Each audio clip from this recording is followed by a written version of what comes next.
करके मैं उनके शरीर से पुत्र रूप में प्रकट हो गया। बोलो नंदिकेश्वर भगवान की। उस समय शिलाद मुनि के पुत्र के रूप में मेरे अवतरित होने पर पुष्करावर्त आदि मेघ सुंदर वर्षा करने लगे। उसके बाद ब्रह्मा आदि देवगण, देवपत्नियां, विष्णु, शिव, अंबिका, ये सब अत्यंत प्रसन्नता पूर्वक वहां पर आए जहां पर मैं प्रकट हुआ था, और उन शिलाद मुनि की प्रशंसा करके तथा उत्तम स्तोत्रों से शिव एवं पार्वती की स्तुति करके सब जो है कि अपने अपने धामों को चले गए, और अखिलेश्वर भगवान शिव शिवा भी अपने धाम को चले गए। और महर्षि शिलाद नंदीश्वर को बालक के रूप में देख करके परम आनंद से परिपूर्ण होकर के और प्रेम पूर्वक प्रणाम करने लग गए। शिलाद कहते हैं नंदीश्वर से, अपने पुत्र से, त्वयाहम नंदितो यस्मान् नंदी नामना सुरेश्वरा तस्मात् त्वां देवमानंदम नमामि जगदीश्वरम। हे सुरेश्वर, आज आपने मुझे आनंदित कर दिया है, आज से आपका नाम नंदी होगा। बोलो नंदिकेश्वर भगवान की जय।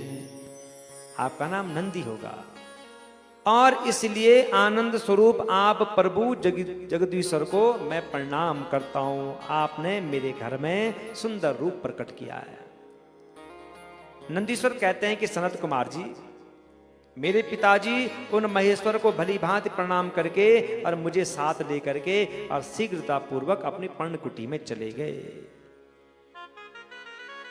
महर्षि शिलाद की कुटी में जैसे मैं आया तो मैंने सुंदर उस रूप को त्याग करके और मनुष्य रूप धारण कर दिया। नंदी के रूप को त्याग करके और मनुष्य रूप मैंने धारण किया। तदनंतर मुझे मनुष्य शरीर धारण किया हुआ देख करके लोक पूजित मेरे पिता अपने कुटुंबियों के सहित दुखी होकर के विलाप करने लग गए, रोने लग गए मेरे पिता मुझे मनुष्य के रूप में देख करके। सायं काय मुनि के पुत्रवश शिलाद ने मेरा समस्त जात कर्म संस्कार आदि संपन्न करवाया, और 5वें वर्ष में मेरे पिता ने मुझे सांगोपांग वेदों का संपूर्ण शास्त्रों का अध्ययन भी करवा दिया। और 7वें वर्ष के संपूर्ण होने पर मित्र और वरुण नाम वाले 2 मुनि भगवान शंकर की आज्ञा से मेरे पिता के आश्रम पर आ गए, जिस समय मैं 7वें वर्ष का था।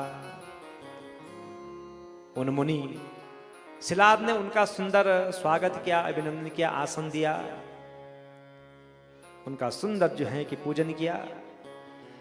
वे दोनों अपने आसन पर बैठ जाते हैं और मेरे पिता से कहते हैं, मित्र और वरुण बोले, तात नंदी तल्पायु तात नंदी तवाल्पायु सर्वशास्त्र थपारगा न दृष्टमेव चापश्याम ययुर्वर्षा ततपरमम। हे तात, ये आपका पुत्र नंदी जैसा संपूर्ण शास्त्रों में पारंगत, मुझे आज तक ऐसा विद्वान कहीं नहीं दिखाई दिया है। हमने सुना भी नहीं है जैसा आपका पुत्र है विद्वान। और अब मैं आपसे इसके विषय में कुछ कहना चाहता हूं। हो सकता है कि आपको सुनकर के बड़ा दुख होगा। शिलाद ने कहा, क्या है, ऐसा कौन सा विषय है? तो मित्र और वरुण कहते हैं कि तुम्हारा पुत्र अल्पायु वाला है, इसकी मृत्यु होने वाली है। अब इस वर्ष से अधिक इसकी आयु हम लोग नहीं देख पा रहे हैं, बस ये आखिरी वर्ष है इसका। ये वर्ष समाप्त होते ही इसकी मृत्यु हो जाएगी। जैसे ही शिलाद मुनि ने सुना कि अरे मेरे पुत्र की मृत्यु हो जाएगी, विलाप करने लग गए, रोने लग गए। मैंने तो भगवान शंकर से अजर अमर पुत्र मांगा था। रोते हैं उनके सामने। तदंतर मृतक के समान गिरे हुए पिता एवं पितामह को देख करके वह बालक शिव के चरण कमल का ध्यान करके प्रसन्नचित्त होकर के कहने लग गया, कैन त्वं तात दुःखेन वेपमानस्य रोदिसी दुखम ते कुत उत्पन्नम ज्ञातुमिच्छामि तत्वता। पिता, आप क्यों रो रहे हो? क्यों दुखी हो रहे हो? आप क्या हो गया आपको? आप साधारण मनुष्य की तरह रो रहे हो, दुखी हो रहे हो? आप दुखी मत होइए। आपको दुख कहां से उत्पन्न हो गया है, मैं उस दुख को जानता हूं, आप चिंता न करें। तो उसी समय पिता कहते हैं, हे पुत्र तुम्हारी अल्पायु है, मैं बहुत दुखी हो रहा हूं कि मैंने शंकर से पुत्र मांगा और वो भी अल्पायु वाला पुत्र मिल गया मुझे। मेरे दुख को कौन दूर करेगा, मैं किसकी शरण में जाऊं जिससे कि मेरे पुत्र की ये मृत्यु बाधा टल जाए। तो उसी समय पुत्र कहते हैं, देवो वा दानवो वापि यमो कालो तपापि ऋत्येयुर्यद्यपि हुए तो ममान्येपि जनास्तता। पिताजी कैसी बात कर दी आपने। हे पिताजी, देवता, दानव, यमराज, काल अथवा कोई भी प्राणी मुझे नहीं मार सकता है। अगर वो मुझे मारना भी चाहें तो मेरी अल्पायु नहीं होगी। आप क्यों दुखी हो रहे हो। हे पिताजी, मैं आपकी सौगंध खा के कहता हूं, मैं सत्य कह रहा हूं, मेरी अल्पायु नहीं है, मेरी मृत्यु नहीं हो सकती है। आप दुखी मत होइए पिताजी, आप क्यों दुखी हो रहे हो।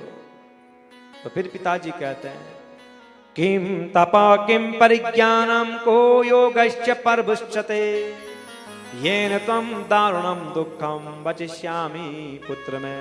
हे पुत्र, वह कौन सा तप है, वह कौन सा ज्ञान है, वह कौन सा योग है, वह कौन सा तुम्हारा प्रभु है जिससे तुम मेरे इस दारुण दुख को दूर करोगे। मुझे बताओ ना, वो कौन सा मंत्र है, वो कौन सा देवता है जो मेरे इस दुख को दूर करेगा। तो उसी समय पुत्र कहते हैं फिर, न तात तपसा मृत्युम वंचयिष्ये न विद्यया महादेवस्य भजना मृत्युम जेष्यामि नन्यथा।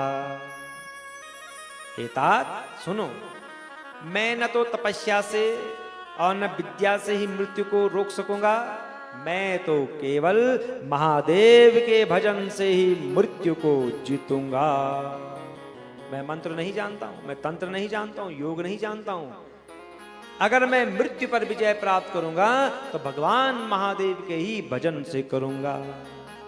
ऐसा कह करके सिर झुका करके पिता के चरणों में प्रणाम करके उनकी प्रदक्षिणा करके और उत्तम वन की ओर चले गए तपस्या करने के लिए। नंदीश्वर कहते हैं, हे सनत कुमार जी, उस वन में जा करके निर्जन स्थान में आसन लगा करके धैर्य पूर्वक मैं भगवान शंकर की कठोर तपस्या करने लग गया। उस घनघोर तपस्या को देख करके भगवान शंकर मेरे सामने प्रकट हो गए। बोलो शंकर भगवान की जय। और भगवान शंकर जैसे मेरे समीप आए, भगवान कहते हैं, शैलादे वरदो हम ते तपसा नैन तोषिता साधु तप्तम त्वया धीमन ब्रूहि यत्ते मनोगतम। हे शिलाद पुत्र, मैं तुम्हारी इस तपस्या से बहुत प्रसन्न हूं, वरदान मांगो मुझसे, कौन सा वरदान चाहिए तुमको। तो भगवान शंकर के ऐसा कहने पर सिर झुका करके उनके चरणों में प्रणाम करके और शोक का विनाश करके, शोक का विनाश करने वाले उन भगवान शंकर की स्तुति करने लग गए। महाकष्टों को नाश करने वाले वृषध्वज, हे परमेश्वर, मैं आपको प्रणाम करता हूं। भगवान शंकर के सिर चरणों में गिरे हैं नंदी।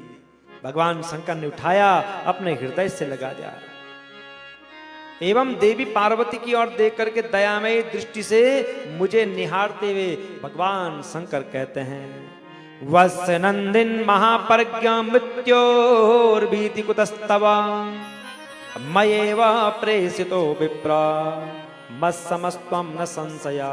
हे बस, हे नंदिन, तुमको मृत्यु से भय कहां, मैंने ही उन दोनों ब्राह्मणों को भेजा था तुम्हारी परीक्षा लेने के लिए, वे दोनों मेरे ही समान हैं। अतः अपने पिता एवं सहज जनों के साथ तुम अजर अमर दुख रहित अविनाशी अक्षय और सदा मेरे परम प्रिय गणपति हो गए हो। तुम में मेरे समान ही बल होगा, और मेरे प्रिय होकर के तुम निरंतर मेरे समीप निवास करोगे और मेरी कृपा से तुमको जरा जन्म मृत्यु प्राप्त नहीं होगा, तुम सदा अजर अमर रहोगे। बोलो शंकर भगवान की। इस प्रकार कह करके भगवान शंकर ने उसी समय कमल की बनी हुई सुंदर माला उतारी और शीघ्रता से उनके कंठ में पहना दी, नंदी के कंठ में।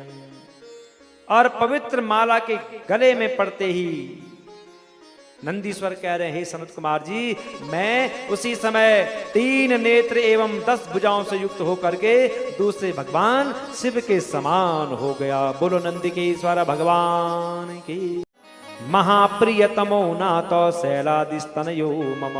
हे देवेश, आप इस नंदी को अवश्य ही गणेश्वर पद प्रदान कीजिए। यह शिलाद पुत्र आज से मेरा भी प्रिय हो गया है।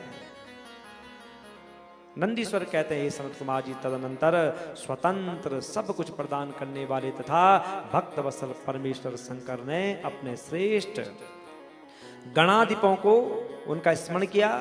भगवान के स्मरण करते ही सारे भगवान शंकर के गण वहां पर उपस्थित हो गए। गणेश्वर कहते हैं, आपने किस लिए हमको बुलाया है? कौन सी आज्ञा है? कौन सी सेवा करनी है? बताइए, हमको आज्ञा दीजिए। तो भगवान शिव कहते हैं, नंदीश्वरो यम पुत्रो मैं सर्वेशामिस्मेश्वरा प्रियो गणाग्रणी सर्वे क्रियताम वचनम मम। हे मेरे प्रिय गणों, सुनो, यह नंदीश्वर मेरा परम प्रिय पुत्र है, अतः तुम लोग इसे सभी गणों का अग्रणी तथा सभी गणाध्यक्षों का ईश्वर बनाओ।